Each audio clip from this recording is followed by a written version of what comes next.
Welcome to Real Talk, the show where we look at issues facing our youth. My name is Omékongo. I'm your host, and today we have a very special guest. She's a poet, an activist, and a transformational leader, and the founder of a new movement, an international movement, which is entitled The Body Is Not an Apology. But we're going to get to that a little bit later, but I want the Real Talk audience to please welcome Miss Sonya Renee Taylor. Hello. Sonya Renee, how are you? I'm fantastic. How are you? I am great. I mean, so people who do know you, they know about you as a national slam champion. They know about your performances in Australia, New Zealand, UK. But for our audience, just tell us a little bit about just who you are and why you got into the work that you do. So I am a performance poet. I've been making my living as a full-time artist since this January of 2005. Wow! Congratulations. Thank you. Yeah, it's quite the feat. Yes. And it's been an amazing journey, and certainly not. It was all very unexpected.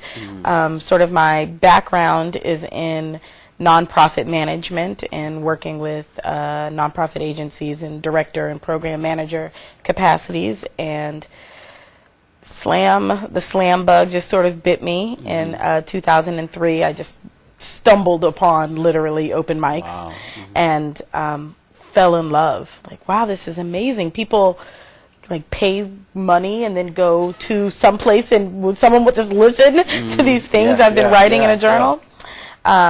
Yeah, and it just sort of took off from there, and it's been quite a wild ride. Now, when you were doing your nonprofit work, were you always writing, or did you start writing as a result of the work? Because I know you do a lot of work. You were doing a lot, at that time, particularly a lot of work with women in very intense situations. Yeah, I was doing a lot of work specifically with women engaged in the sex work industry at the time. But I had always been writing. You know, like I've probably been writing poems since third grade. But I certainly wasn't sharing them. And I guess in my family, I was sort of the occasional poet. There's a funeral or a retirement party. Call Sonya to write the poem. And so I was doing that, but I had never shared with the larger public. I did not know that there were places where you could go and read your poems. I had literally never heard of an open mic until 2003. Wow. And what inspired you to finally take that stage and just do it? A boss at the time, when I was working with this organization in D.C., was having a benefit for. There was a local nonprofit raising money for our organization, and they were a spoken word nonprofit. And so my boss said, "This organization is doing something for us. Would any of the staff like to write?" And so I was like, "Sure, I'll write something." I wrote 2 pieces, just sort of playfully, and literally, when I went to read them, I instantly fell in love. Like, whatever that thing is that they describe where, like, the sky opens up and the trumpets play or whatever. That's what happened in that moment. And I just fell in love. And then I went back to my office that night and I Googled open mics. Really? Because that's what someone told me was called an open mic. And I was like, I'm going to go to all the open mics. And I literally went to all the open mics for, like, the next year and a half. Wow. Now, since you've made your transition, did you make your transition to full-time art because you felt like this is just my love, I'm going to do it whether people pay me or not, or you just felt like you could reach more people through this than, you know, with a 9-to-5, or what made you decide to do that? I think it was sort of opportunity meets passion. I had gotten involved in the National Poetry Slam, which is competitive performance poetry. Again, I did not realize that there were people around the country, let alone around the world, who were competing in these national poetry slams. I made the Washington, D.C. Baltimore team, which was a unified team at the time, went to the competition, and they have a team competition and an individual competition. I was on a team, but my teammates had decided that I should also compete in the individual competition, and I won it. Nice, So my first event, I won it. And when I got back, I really didn't know what I had won. And so I was like, okay, well, let me look, online and see what everybody else who has won this thing is doing. And they were all full-time professional writers and performers who were really successful in the world as artists. And I just felt like it would be, like, who am I to not do? Who am I to squander this awesome thing that, I didn't even know was going to happen. And so with that, I decided, okay, I'm gonna go and try my hand at this. And what I love about what you do is that you're still in the same line of work. Absolutely. You're using, poetry as a venue, and And with that, you've created this, and when I said international, I really meant this international movement called The Body Is Not an Apology. Yeah. And when we spoke about that earlier, you said you also wrote a poem that kind of talks about what it is. So could you just enlighten us, starting with the poem, and then we'll talk a little bit more about what it is? Sure. Well, the poem came first, and it just sort of sums up the concept of this movement, and the poem is called The Body Is Not an Apology. The body is not an apology. Let it not be forget-me-not fixed to mattress when night threatens to leave the room empty as the belly of a crow. The body is not an apology. Do not present it as a disassembled rifle when he is yet to prove himself more than common intruder. The body is not an apology. Let it not be common as oil, ash, or toilet. Let it not be small as gravel, stain, or teeth. Let it not be mountain when it is sand. Let it not be ocean when it is grass. Let it not be shaken, flattened, or raised in contrition. The body is not an apology. Do not give the body as communion, confession. Do not ask for it to be pardoned as criminal. The body is not a crime, is not a gun, is not a lost set of keys or wrong number dialed. It is not the orange burst of blood to shame white dresses. The body is not an apology. It is not the unintended granule of bone beneath will. The body is not kill, is not unkempt car, is not a forgotten appointment. Do not speak it vulgar. The body is not spill, is not a spill to be contained. The body is not an apology. It is not a father's backhand. It is not mother's dinner late again wrecked jaw howl. It is not the drunken sorcery of contorting steel round tree. The body is not calamity. The body is not a math test. The body is not a failed class. The body is not a wrong answer. You are not failing. The body is not an apology. It is not a broken thing to be mended, to be tossed. It is not a cavity. It is not a hole to be filled, to be yanked out. It is not a broken thing to be mended, be tossed. The body is not sentenced to be served, is not pavement, is not prayer. The body is not to be prayed for, is to be prayed to. So, for the evermore tortile 10th grade knows. Hallelujah. For the shower song throat that crackles like a grandfather's Victrola. Hallelujah. For the spine that never healed. For the lambent heart that didn't either. Hallelujah. For the sloping pulp of back, hip, belly. Hosanna. For the errant hairs that rove the face like a pack of Asheronian wolves. Hosanna for the parts we have endeavored to excise. Blessed be the cancer, the palsy, the wound that opens like a trap door. Praise the body in its blackjack magic, even in this. For the razor wire mouth, for the sweet God ribbon within it, praise. For the mistake that never was, praise. For the bend, twist, fall, and rise again, fall and rise again. For the raising like an obstinate Christ. For the salvation of a body that bends like a baptismal bowl. For those who will worship at the lip of this sanctuary. Praise the body, for the body is not an apology. The body is deity. The body is God. The body is God. The only righteous love that will never need repent. Whoa. Wow. Now, I've heard much of your work over the years, and I've never seen this piece, live for one, so thank you for that. My pleasure. Just the concept alone, the body is, you could have said a lot of things. I love myself, I respect myself, right. But the body is not an apology. Where did that come from? Well, there's an actual story of a friend of mine who is a woman who has congenital birth defect.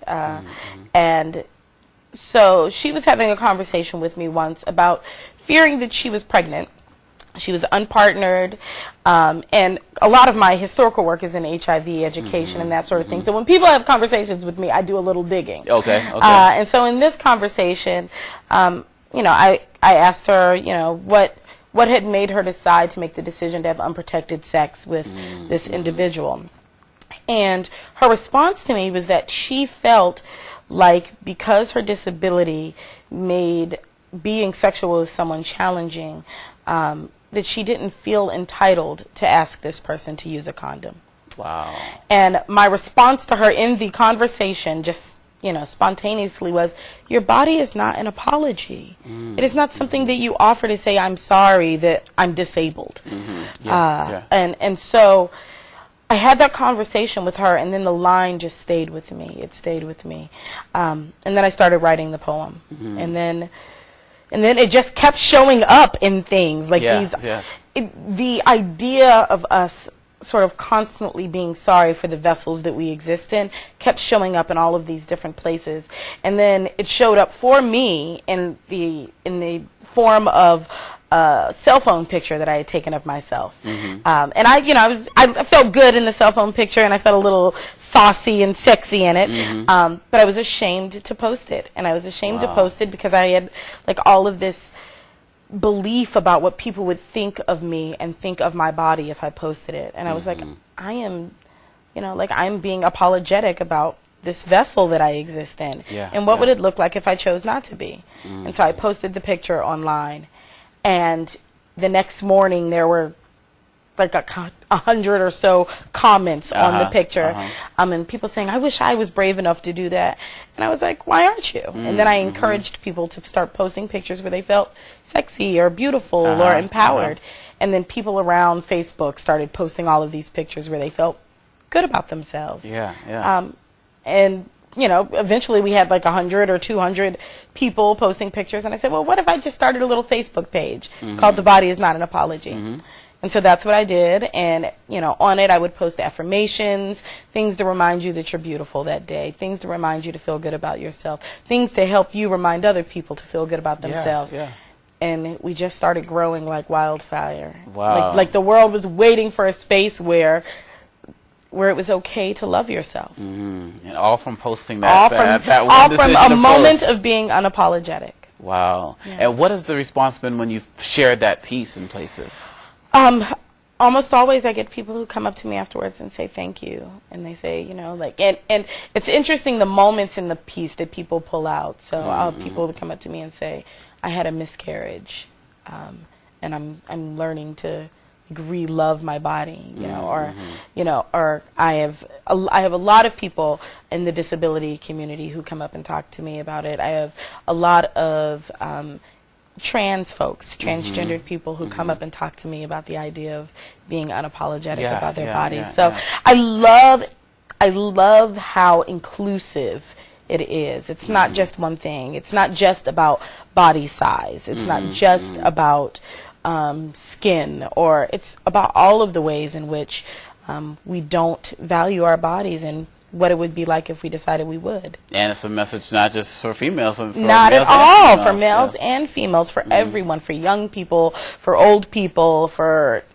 anybody with a body. Anybody with a body. And so right now, as the movement grows, do you feel like this is something that is just grown out of control, or Well, I would love for it to. I would love for it to be bigger than I know how to manage. I would love for that to be the case. Right now, we're growing the Facebook page, which is still in existence, seems to be growing at about 100 people a day. Nice. And so new folks find it, and then they send it off to folks, and then some other projects have birthed out of The Body Is Not an Apology, and I'm really excited about some of those. Okay, because we're going to take a quick break. We're going to hear some more poetry, but also hear about some of these projects that have grown out of the movement as well. Awesome. Sound like a good idea? Sounds like a plan. All right, excellent. We'll be right back with more Real Talk.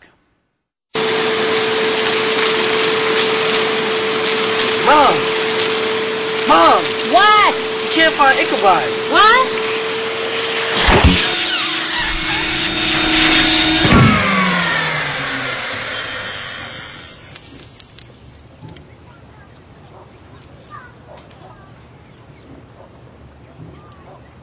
You don't have to be perfect to be a perfect parent.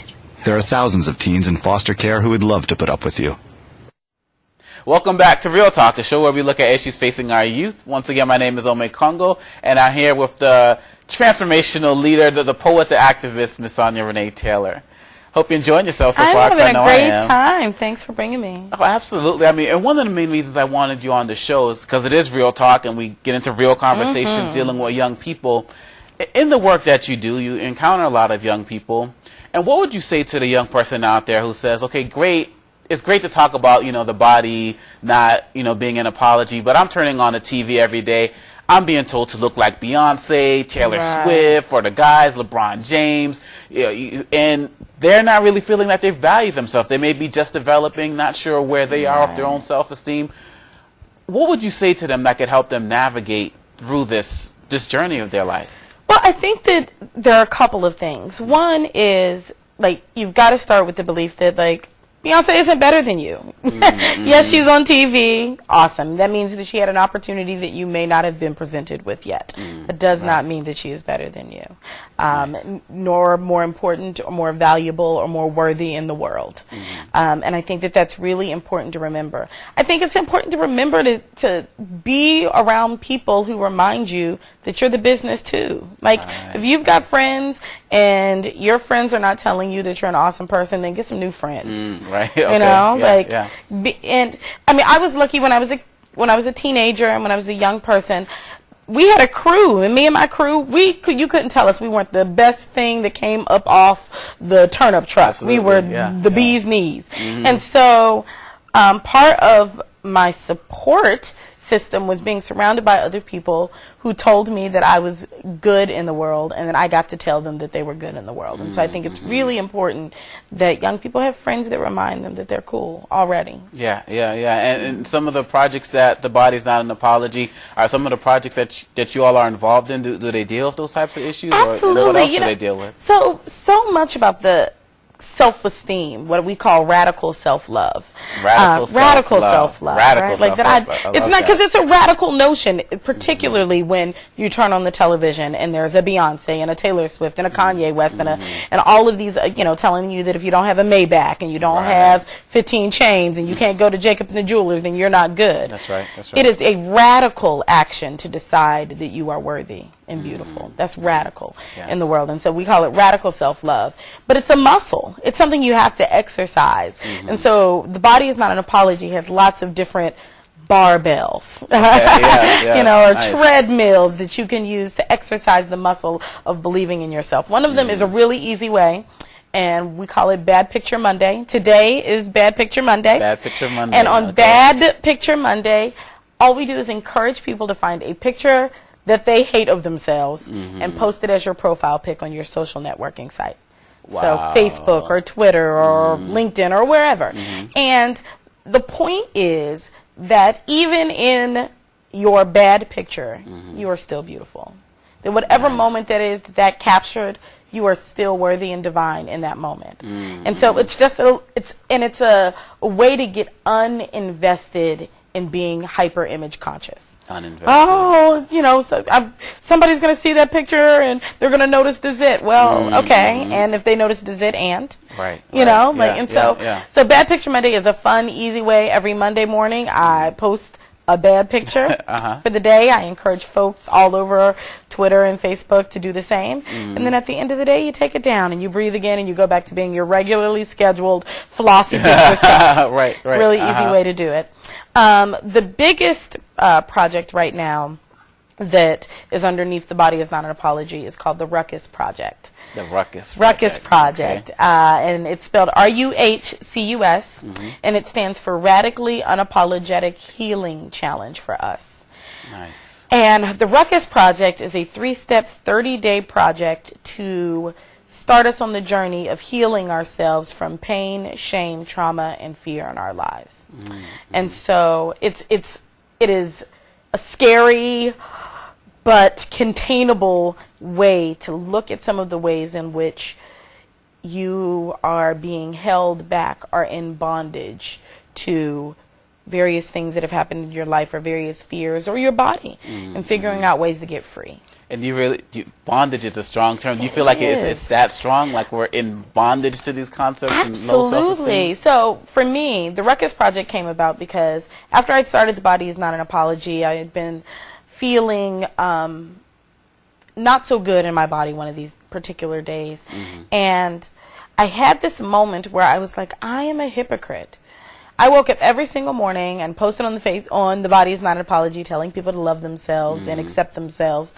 And every morning for the last 11 years, I had been wearing a wig. like to the point where no one had ever seen my hair. Like very few people had ever even seen my actual hair. Wow. I wouldn't walk my dog without my wig. I wouldn't go to a grocery store without my wig. And I was like, I was in bondage to wigs. I was absolutely enslaved to my fear about what the world would think of me if they saw my hair.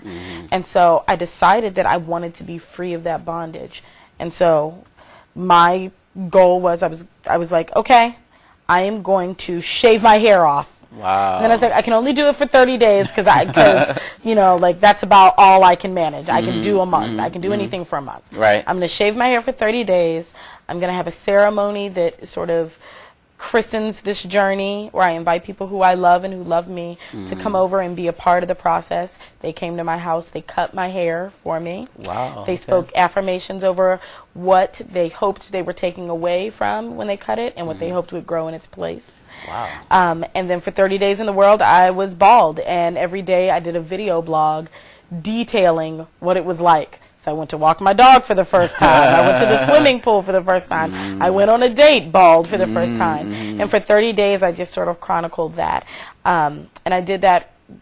The ruckus started on July 5th. It was over on August 4th. And I have not put a wig back on my head since. Wow.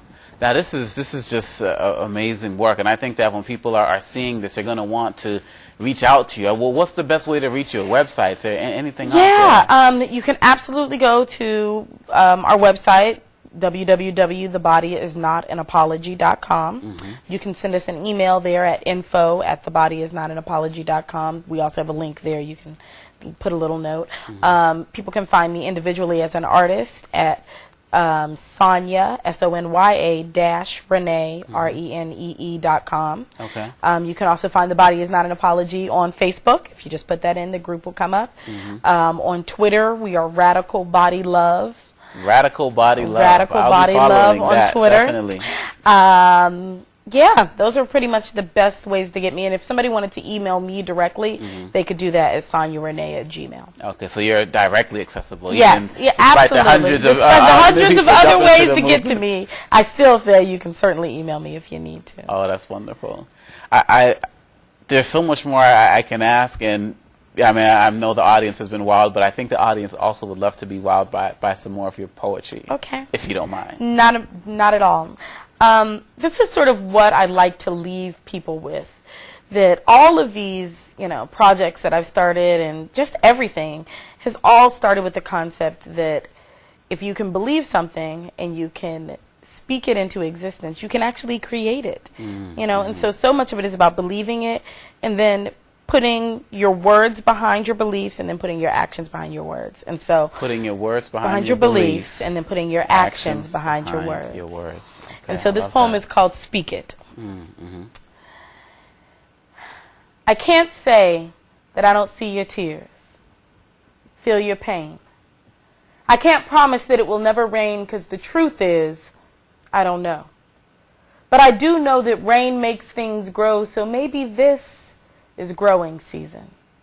And I don't have any reason why the sun don't seem to shine on your side of the block. All I know is that a rock can't speak its piece. And sometimes you have to open your mouth and release the authority that is in you. But you never will if you refuse to see that this is about the energy we exude on this earth. So you can keep having contractions and never giving birth, and you'll only get the ache. You can keep holding love between clenched teeth and you'll only get heartbreak. You can keep saying you're the victim because it's easier to sell. You can keep claiming you're last and you will always be the tail. You can keep catching hell. But if you choose to hold it, baby, who's the fool? And if someone is digging your grave, why would you allow yourself to be the tool? Because at some point, it is all about choice. See, in the beginning was the Word, and the Word was not darkness, it was light. It was not grounded, it was flight. It was not run, it was fight. And all it took was the art of seeing, the action of saying it into being. See, it's about not happening to life, but letting life happen to you. It's about screaming to this planet, there is nothing I can't do, so I claim it. This outlandish thing called impossible, I choose to rename it a fallacy because it's a lie. So yes, love, sit down and cry. Let it dampen your feet like showers to the soil. Rage if you must until you come to a boil, then cook something. When fear is staring down at you, you stare back at it and slap it out your way. And promise yourself, today is the last of the can'ts and the won'ts. Today is the last of the don't nobody care about me, because you care about you. And what could be greater than that? Your power is mightier than this entire universe, but only if you choose to seek it. So do you want it? Whatever it is, do you really want it? Because if you do, first believe it, then speak it. Wow. First believe it, then speak it. There were several lines that I caught in there, and one of them said something to the effect of, digging graves and don't be the tool. Yeah, if somebody's digging your grave, why would you allow yourself to be the tool? That's, I mean, all of that is powerful. And people are going to probably be emailing, wondering, are there any products? Are there books, CDs out there where people how can people hear or read some of your work? Are there books? Are there CDs? I do have a book. My first collection of poetry came out last summer, and it's called A Little Truth on Your Shirt. A Little Truth on Your Shirt. And you can get it on Amazon. You can also get it at the publisher's website, which is girlchildpress.com, girlchildpress.com. And then everything else you can find, every video you would love to on YouTube. There's all sorts of, there's a Sonya Renee channel. Beautiful. It's actually Sony Kisses is the YouTube channel. Yeah, all types of ways. Now, you also mentioned something. It had me thinking of, in your poem, it had me thinking of a quote that Dr. King said that most people die at age 21. They'll get buried till they're 65 or so. Is that how you feel? Like you just, when you're out there, you just see a lot of people out there who just aren't living, and you just want them to just wake up, seize the day? I think that there's so much fear. There's another quote. I know Marian Idleman Wright said it, but they attributed to Mandela that our greatest fear is not that we're failures, but that we're successful beyond our wildest dreams. Yes. And I really do believe that we are afraid of our power, that it frightens us. And I think that is a specific truth with young people. I think it has a specific truth with people of color in the world, that we've been told that we are not enough for such a long time, that the idea of being enough is terrifying. Wow. And what I want is for all of the planet to step into their brilliance. And have radical self-love. Radical self-love. Radical self-love. And that's and this is under the Ruckus Project. Yeah. I just love the term. I had to say it again. Raise a ruckus. Raise a ruckus. Raise a ruckus. Absolutely. Well, Sonya Renee, I really thank you for the poetry, for the movement. You are truly a transformational leader in every sense of the word, and I'm just happy that the world is seeing the greatness that you possess, and that you're living to see yourself touch so many people, because a lot of people don't have an opportunity to see the people that actually touch because they go before their time. I'm blessed, and highly favored.